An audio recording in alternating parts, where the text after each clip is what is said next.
L'Assemblée va entendre l'allocution de son Excellence M. Faustin Archange Touadéra, chef de l'État de la République centrafricaine. Je prie le protocole de bien vouloir accompagner son Excellence.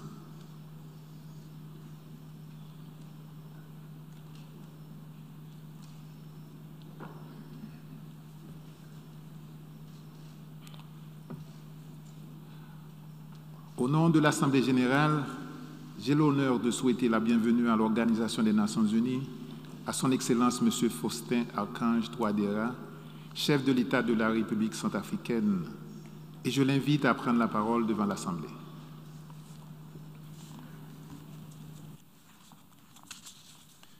Monsieur le Président de l'Assemblée générale, Excellences, Mesdames et Messieurs les chefs d'État et de gouvernement, Monsieur le Secrétaire général de l'Organisation des Nations Unies, distingués délégués, Mesdames et Messieurs. En prenant la parole à cette tribune de la 76e session ordinaire de l'Assemblée générale des Nations Unies, au nom de la République centrafricaine, je voudrais féliciter chaleureusement Son Excellence Abdullah Chaïd pour sa brillante élection à la présidence de cette éminente Assemblée et lui souhaiter mes vœux de succès dans l'exercice de cette noble mission. Votre brillante élection à la présidence de cette session est un hommage mérité à vos qualités et un honneur exprimé à la qualité de vos services et à votre pays, la République des Maldives. C'est également l'occasion de saluer l'excellente qualité du travail abattu dans des circonstances exceptionnelles par le président Volkan Bozkır au cours de la 75e session écoulée. Monsieur le Président, notre 76e session se tient autour d'un thème de poignante actualité qui est, je cite, « Construire la résilience en espérant se remettre du Covid-19, reconstruire durablement, répondre aux besoins de la planète, respecter les droits des personnes et revitaliser les Nations Unies ». Cette crise qui continue de défier la communauté des nations ne sera vaincue que par une solidarité internationale plus agissante. C'est le lieu pour moi de m'incliner pieusement devant la mémoire des victimes directes et indirectes de cette pandémie. Avec détermination, malgré des moyens limités, la République centrafricaine s'emploie à contenir la situation épidémique dont l'impact désastreux sur tous les secteurs de l'économie nationale a compromis les prévisions de croissance 2020 et 2021, mitigeant les acquis socio-économiques du plan de relèvement et de la consolidation de la paix en Centrafrique. Les estimations indiquent que si la crise est jugulée dans les 6 mois, l'économie nationale perdrait 5,8% du produit intérieur brut projeté.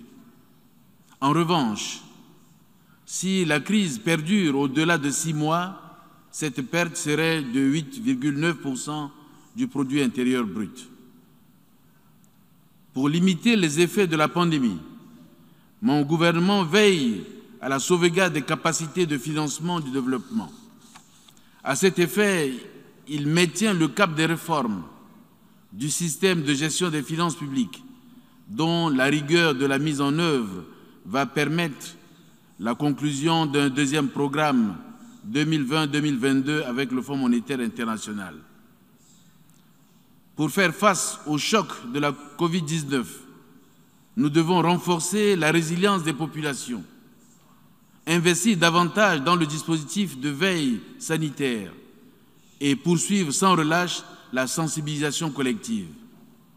Bien plus, il urge de tout mettre en œuvre pour atteindre l'immunité collective tout en intensifiant la recherche de médicaments préventifs et curatifs aussi sûrs qu'efficaces. L'accès universel aux vaccins pour les pays les moins avancés devrait relever d'une urgence de sécurité internationale au nom des principes fondamentaux de solidarité humaine. Monsieur le Président, la mobilisation contre le Covid-19 ne doit pas cependant occulter les autres défis auxquels nous sommes confrontés, individuellement en tant qu'État, mais aussi collectivement en tant que communauté internationale.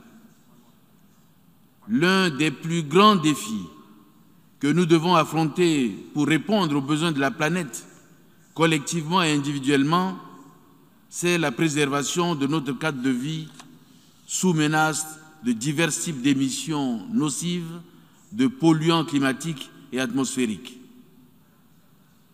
Il est aujourd'hui établi que l'activité humaine est la principale responsable des changements climatiques.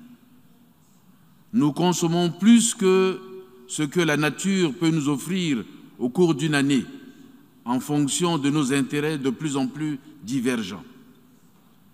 Le réchauffement climatique, dû à une production excessive de gaz à effet de serre, a induit des mutations climatiques qui occasionnent des inondations en saison pluvieuse ainsi que des pénuries d'eau.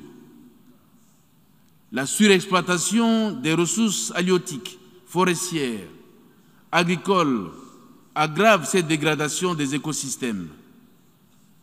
Nous avons la responsabilité historique de préserver les générations futures en changeant de comportement et en opérationnalisant sans délai le cadre de gouvernance permettant une gestion concertée et durable de nos ressources naturelles. Mon pays a fait sa modeste part en formulant une stratégie nationale de développement durable en parallèle à la définition de la vision RCA 2050 qui s'inscrit dans la filiation de sa lettre de politique environnementale fondée sur un investissement pédagogique et l'instauration d'une justice environnementale équitable. Monsieur le Président, ces dernières 75 années, notre organisation commune a enregistré des succès méritoires grâce à l'intelligente mutualisation de nos efforts. Face aux nouveaux défis, des réformes profondes de nos organes sont indispensables pour que l'Organisation des Nations Unies reste le cadre par excellence du multilatéralisme. Pour y parvenir, une étape majeure reste celle de rompre avec l'inégalité historique qui a privé et continue de priver le continent africain de sièges permanents au Conseil de sécurité des Nations Unies. C'est ici et nulle part ailleurs que les solutions préservant la paix et la sécurité internationale doivent éclore dans le respect des principes, des valeurs et engagements portés par la Charte des Nations Unies.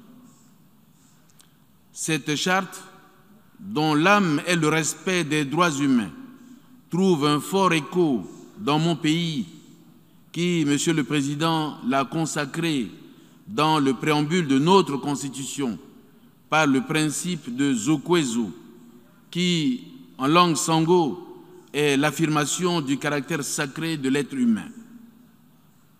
Par notre action déterminée à lutter contre l'impunité, nous démontrons notre adhésion aux mécanismes internationaux de protection de la dignité humaine.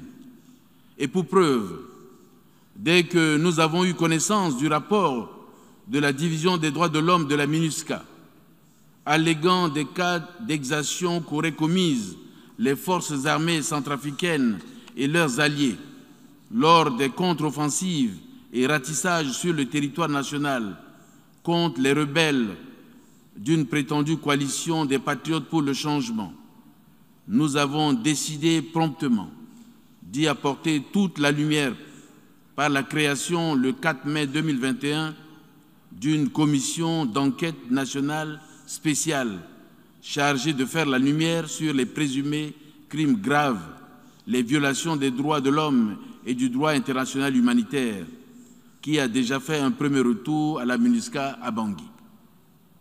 Par ailleurs, l'opérationnalisation de la commission Vérité, Justice, Réparation et Réconciliation constitue une contribution majeure au succès du processus de paix, à la réconciliation nationale et comme complément aux actions de lutte contre l'impunité. Mon gouvernement veille à préserver l'ordre constitutionnel, l'ancrage démocratique, la consolidation de la paix et de la stabilité. Il poursuit la réforme du secteur de sécurité et le programme DDR, la mise en œuvre d'actions permettant le retour massif des réfugiés et des déplacés internes, l'accélération de l'exécution du plan de développement post-conflit et prépare les élections locales dont les dernières remontent à 1988. Monsieur le Président, le respect scrupuleux des engagements contenus dans l'accord politique pour la paix et la réconciliation reste ma boussole. Face aux groupes armés de la CPC qui avaient signé cet accord et qui poursuivent leurs exactions sur les civils, par ma voix, la République centrafricaine appelle à une solidarité sans équivoque au nom des principes de notre charte d'égalité, de promotion de la paix, de respect de la souveraineté des États. La dynamique vertueuse de reconstruction nationale requiert de réduire définitivement ces forces négatives. Du haut de cette tribune et par ma voix, la République centrafricaine renouvelle son appel à la levée totale de l'embargo qui pèse injustement sur notre armée nationale, la privant de remplir sa mission régalienne de protection de la population civile et de protection de l'intégrité du territoire. Mon leitmotiv reste de rassembler mes compatriotes pour faire rayonner notre Centrafrique en partage, en transcendant tous les clivages. Je l'ai confirmé en appelant toutes les forces vives à la tenue d'un dialogue républicain dont les échanges contribueront à renforcer l'option de paix déclinée dans l'APPR-RCA. Monsieur le Président, je ne saurais clore mon propos sans rendre un hommage au casque bleu de la MINUSCA et aux forces alliées russes et rwandaises qui ont défendu les droits fondamentaux, la démocratie et la paix en République centrafricaine jusqu'au sacrifice suprême. À tous les garants et facilitateurs de l'accord de paix, dont l'Union africaine, la CEAC, la CRJL, la MINUSCA et l'Union européenne, la nation centrafricaine exprime son éternelle reconnaissance. Au secrétaire général des Nations Unies, M. Antonio Guterres, j'exprime ma profonde reconnaissance pour son perpétuel engagement en faveur de la paix et du développement dans le monde, et particulièrement en République centrafricaine. Je fonde l'espoir que vous resterez mobilisés dans cet élan de solidarité internationale aux côtés du peuple centrafricain dans sa quête de paix et de relèvement économique. Je souhaite donc plein succès à nos travaux. Vive la coopération et la solidarité internationale. Je vous remercie.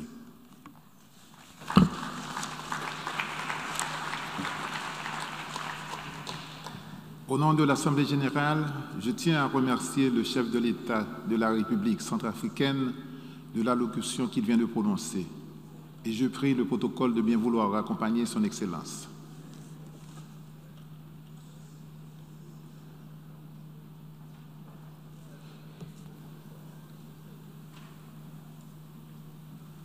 Je donne maintenant la parole au représentant de Somalie pour qu'il introduise l'allocution du chef de l'État.